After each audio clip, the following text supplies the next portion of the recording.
If I say cheap and Chinese, you may not think quality. If I say cheap Chinese transport, you may think this. But it could be time to think again, because the very first Chinese-made city car has just arrived in Australia. And with a price tag just shy of $12,000, the Chery J1 has its sights set firmly on the cost-conscious end of the market.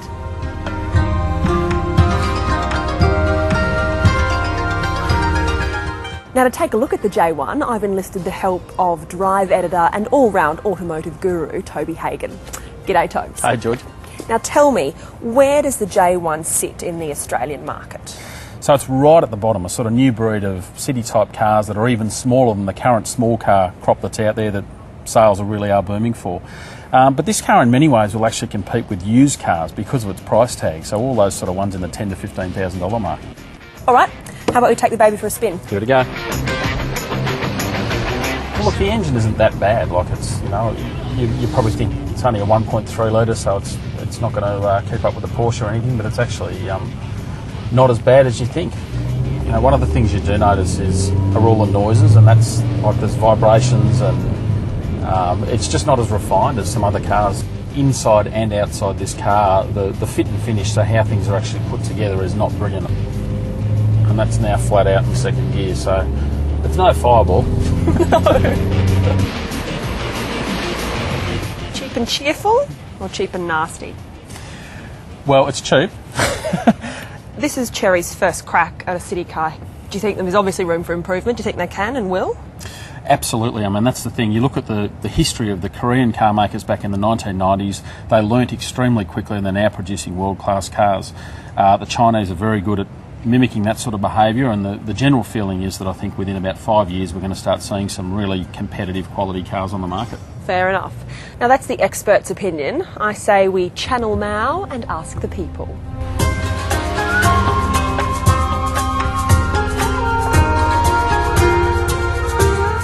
I think it's cute. It's really cute. It's definitely a girl's car. Yeah. Very nice, yeah.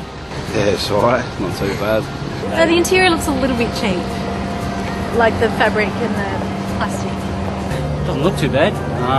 Not for my taste. Have a guess how cheap that car is. 11,000? I would say 8. When I say it's Chinese made, does that mean anything to you? I think there's always a bit of trepidation. Probably means that it's got amazing qualities. But I wouldn't go for an early Chinese car. I'd wait a couple of generations. Would you buy it? Probably not. I guess if I was aware of it, I'd put it on the list of things to review. It's a pretty good price point. Probably not.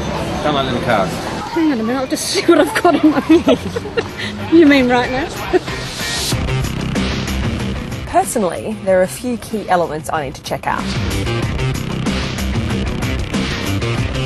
Number 1, legroom. My knee is butting up against the steering wheel when I'm trying to switch between the accelerator and the brake. This is the big test for me. Can I sit comfortably in the back if the car's full? Not really. It does have some of the bells and whistles you would expect. A few little compartments, passenger side mirror on the visor. Nothing here for the driver, no doing the makeup on the way to work stuck in traffic. There's iPod connectivity, but the glove box is minuscule. So there we have it. It's no Volkswagen to drive, and it won't make you the envy of all your friends on looks alone, but at $11,990, does it need to? Chery calls itself the exciting new car company. No doubt time will tell if it can manage to excite Australia.